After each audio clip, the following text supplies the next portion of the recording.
هون شوفوا لي هلا هالجمادير كريمة. بالله عليكم هالمسبحة ما بتستحق اللايك.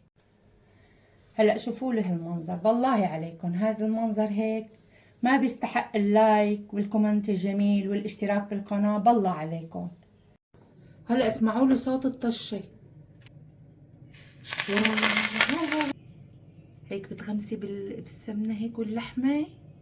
اليوم عنا الجمعة ونحن دائما متعودين بيوم الجمعة عنا تراث سوري خاص. شو هي؟ هي الفتة الحمص أو متبل الحمص أو مسبحة الحمص.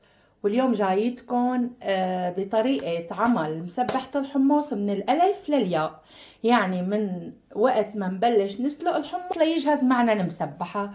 وفي أسرار كتير مهمة وبتمنى تتابعونا لآخر الفيديو لحتى تعرفوا شو أسرار نجاح هي الطريقة. أنا هون معي كيلو حمص حبة صغيرة، وأنا دائما بنصح للمسبحة تكون حبته صغيرة مشان تعطيكم نتيجة صح. غسلته ونقعته مي باردة ليلة كاملة، يعني 12 ساعة، ولازم تكون كمية المي أكثر من كمية الحمص مشان تعطيكم النتيجة صح بالنقع وياخد حده بنقعه لتاني يوم. هلا اخذ حده بالنقع مثل ما شايفين. ليك شايفين الحبه شلون كانت صغيره صغيره صغيره مثل حبه القضامه شلون هيك نفخت معنا. هلا بس نحن هي المي ما رح نكبها لانه نحن غاسلين الحمص ورايحه كل الشوائب اللي بالحمص. نحن مثل ما هو بدنا نحطه بهي الطنجره وبدنا نرجع نضيف له مي. اكيد شفتوني قديش حطيت كميه من المي، نص الزبديه تقريبا. وهلا هيك منيح كميه المي. قرب ورجيهم كيف كمية المي منيحة. رح اورجيكم كمية المي. شايفين فوق الحمص تقريبا بغرزة اصبع تكون. وبدنا نحطهم على الغاز على درجة حرارة عالية، نشغل عليهم ونتركهم لحتى تطلع معنا الطبقة البيضاء. طلعت الطبقة البيضاء رغوة الحمص او بالعامية زفرة الحمص، وبدنا نشيلها نتخلص منها كلياتها. هلا هذا الطبق من التراث، وكمان طبق رمضاني مميز بالشام. نحن كنا ساكنين بالمهاجرين، كان عندنا محل بطلعة شورى، كل العالم بتعرفه اللي ساكنين هنيك بيقولوا له ابو قاسم. كانت المسبحة عنده عن جد خيالي. في مطعم اسمه القاسيون، والله كانت مسبحتهم شغله. هلا خلصنا من كل شيء الرغوه البيضاء وصار يغلوا. هلا بقى بدي احط لهم البيكربونات الصوديوم. هدلونه كيلو حمص يابس يعني قبل النقع. بدهم 10 جرامات من البيكربونات الصوديوم او معلقه كبيره من الطعام. هلا نحن بعد ما حطينا البيكربونات الصوديوم بصير بفور، بنعمل له تحريكه هيك صغيره مشان يهمض معنا الحمص. وبننوص الغاز على الاثنين، بس طبعا ما بنغطيه على الاخر، بنترك هيك الغطا شوي لحتى يروح معنا تفاعل البيكربونات، وبعدين بنغطيه وبنتركه حوالي 40 دقيقة. هلا عنا هون مثل ما شايفين استوى الحمص، بس هي الطبقة اللي طلعت القشر هي كلها بنشيلها. هي بتعطيكم نتيجة أحسن للمسبحة. طبعا مو قايمين ننقيهم كلهم، بس اللي بتقدروا عليه بتنقوه. وهي طريقة سلق الحمص فقط للمسبحة، طريقة خاصة. رح نصفيهم ونتركهم يبردوا. هلا عندي هون كيلو حمص بعد السلق بعد ما برد. بدنا هلا نطحنه بمحضرة الطعام. عندي هون 20 قطعة من التلج. هلا هون حطينا نص كمية التلج ونص كمية الحمص، وبدنا نشغلها شوي. هلا بعد ما طحناهم شوي بنحط لهم، نبلش نحط لهم معنا كاسة مي باردة، وبدنا نكت شوي شوي وهن عم يطحنوا. هلا بعد ما طحناهم شوي بالمي بدنا نحط النص الثاني من الحمص. بدنا نشغلها الرد. هلا هو عم ينطحن الحمص القسم الثاني، بنصير بنسقط من فوق شوي شوي الثلج القسم الثاني من الثلجات. هلا هون بدي احكي بس انه ليش الثلج نحن بدنا نحطه. الثلج بيعطي تنعيم للحمص، بيعطيه هيك يعطيه كريمي، وغير هيك بفتح من لون الحمص. وعندنا هون نص كاسه من الزيت الزيتون كمان، وهو الخلاط شغال كمان بدنا نصير نكت شوي شوي من الزيت. هلا بعد ما حصلنا على قوام كريمي وبدنا نحط لها عصير ليمونه كامله وشويه ملح ليمون، يعني قدر معلقه صغيره، معلقه شاي ومعلقه كبيره من الملح. هلا هون بدنا نحطهم ونخلطهم. وهن عم ينخلطوا بدنا نحط حوالي 400 جرام من الطحينه.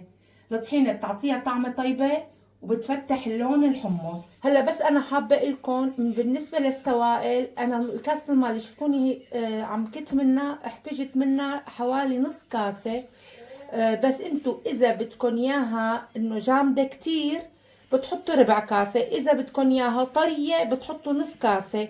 ودائما انا بنصح بالسوائل الكان زيت والله مي حطوهم بالتدريج لحتى تحصلوا على القوام اللي انتو بدكم اياه، مو اللي انا بدي اياه، لانه كل واحد له يعني ذوق بالاكله. وهلا هدلون بدنا نحطهم شوي بالبراد لحتى هيك يتماسك. وهلا في ناس رح يقولوا لي انه ليش ما حطيتي لها توم، ليش ما حطيتي لها كمون. ابدا ما بنصح لا للثوم ولا للكمون، الا وقت اذا انتم حابين وقت التقديم بالصحن اللي بدكم تاكلوا فيه بتحطوا له، لانه اذا بهالطريقه هاي بيعيش المسبحه كتير بالبراد. اما اذا حطيتوا له توم او كمون ما عاد خلص، يعني شغله يوم يومين وفسدت المسبحه ما عاد تتاكل. مشان هيك انا بنصح انه وقت التقديم بتحطوا المنكهات. من الشير واللايك وسبسكرايب وتفعيل زر الاشتراك ليوصلكم كل شي جديد. وهلا بنلاقيكم وقت التقديم. شوفوا لي قوام المسبحه الكريمي هاي بعد ما حطيناها بالبراد وجمدت. وهلا اجا وقت التقديم. هلا بدنا نعمله بشكل ورده. هلا اول شي بالصحن اللي انتم بدكم تحطوا فيه بنوزع المسبحه بهذا الشكل.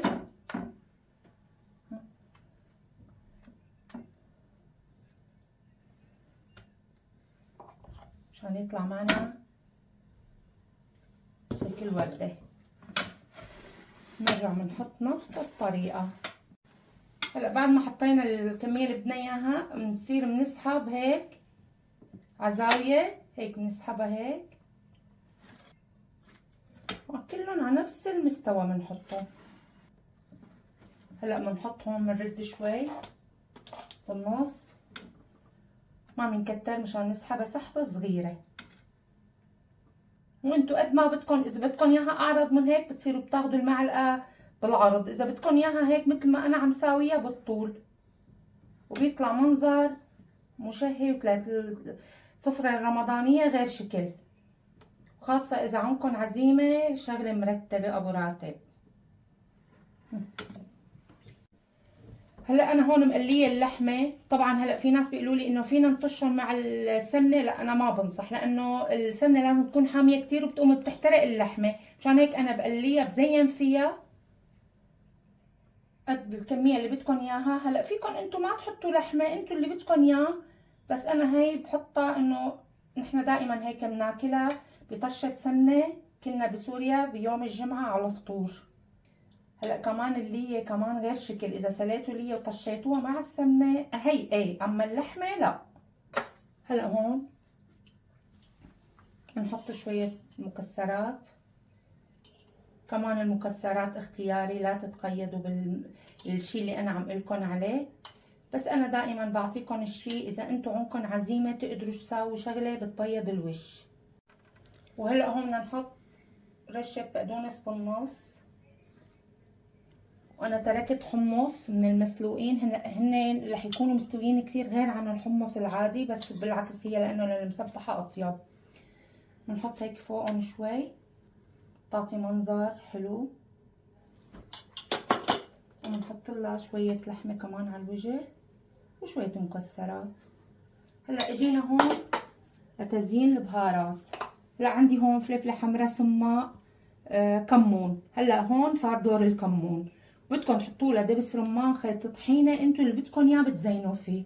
كمان بنعمل لها رشه لحتى تعطينا موديل رائع وطعمه طيبه. سماق كتير بيعطي طعمه طيبه للمسبحه. وفلفله حمراء كمان ما بنكتر طعمه، بس نطش السمنه عليها منه للزينه. هلا اجى دور المخلل والليمون. هلا انتوا الشكل اللي بدكم اياه. انا عندي فراغات بدي اعبيهم، بحط بالزوايا شرحات ليمون وعليها مخللة، بس بالزوايا الليمون بتعطيه شكل احلى اجمل. هلا بنتي بدها تذوقهم هيك، بتغمسي بالسمنة هيك واللحمة. اوه، بس قولي له لمتابعيني كيف الطعمة. كتير كتير كتير طيبة. تنصحيهم مم. ما بيندموا. مم.